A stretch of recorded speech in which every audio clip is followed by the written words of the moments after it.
Facebook থেকে আয় করার মিশনে নেমে ৯৫% মানুষ ব্যর্থ হয় এবং মাত্র ২-৩ মাসের মাথায়। এর প্রধান কারণ হলো কয়েকদিন খুব আগ্রহ নিয়ে কাজ করার পর যখন রেজাল্ট আসে না তখন তারা কাজ ছেড়ে দেয়। তারপর হলো দেখা যায় যে অনিয়ম করা, আজকে একটা এই টাইমে ভিডিও দিল, কালকে আবার দিল না, পরশু আবার আরেক টাইমে দিল, এরকম হলেও কিন্তু ফেসবুক আপনাকে কাউন্ট করবে না। ফেসবুক কিভাবে কাজ করে বা কেন একটি পোস্ট মানুষের কাছে পৌঁছায় তা না জেনেই কাজ করা।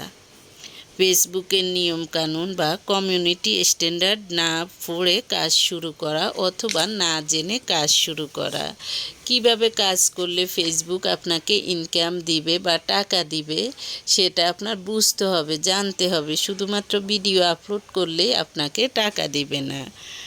একটা কথা মনে রাখবেন, ফেসবুক থেকে যারা আয় করতে চান তাদেরকে আমি দুভাগে ভাগ করি। প্রথম দল এটিকে শখ হিসেবে নেয়। তারা যখন মন চায় পোস্ট দেয়, যখন ভালো লাগে ভিডিও বানায়। দ্বিতীয় দলটি এটাকে পেশা হিসেবে নেয়। তারা অসুস্থ থাকলেও বা মন ভালো না থাকলেও তাদের কাজের শিডিউল মেনে চলে।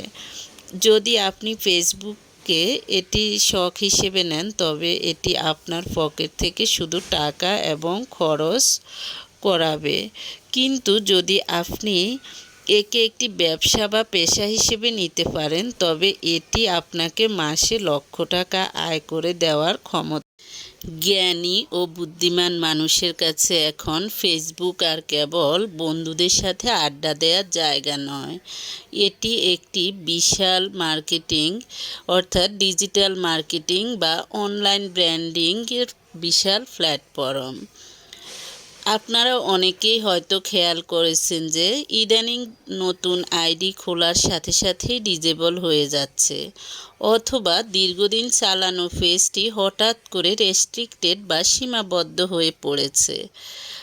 আজকে কেন এটি হচ্ছে আমি আপনাদের সাথে সে বিষয়ে আলোচনা করব।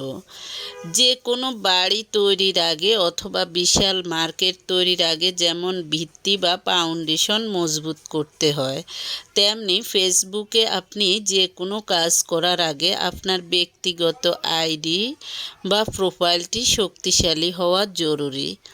কারণ আপনার business page, group, ad account বা বিজনেস ম্যানেজার সব কিছুর মালিকানা বা চাবিকাঠি থাকে এই পার্সোনাল আইডির হাতে।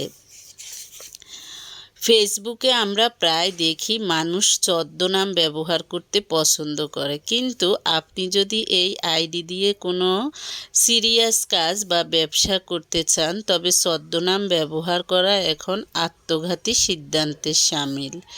ফেসবুকের রিয়েল নেম পলিসি বা প্রকৃত নাম নীতি এখন আগের চেয়ে অনেক বেশি কঠোর। এই সময়ে এসে ফেসবুকের অফিসিয়াল বা এনআইডি স্বয়ংক্রিয়ভাবে এমন সব নাম শনাক্ত করেছে যা মানুষের প্রকৃত নাম বলে মনে হয় না। যেমন ধরুন, কোনো নামের আগে বা নামের মধ্যে যদি অতিরিক্ত ক্যাপিটাল লেটার থাকে বা নামের বদলে কোনো শব্দগুচ্ছ যেমন নীল আকাশের তারা, একাকাশ এরকম ব্যবহার করা হয় তবে সেই অ্যাকাউন্ট তৎক্ষণাৎ সাসপেন্ড বা স্থগিত হতে পারে। সবচেয়ে বড় সমস্যাটি হয় যখন আপনার অ্যাকাউন্টটি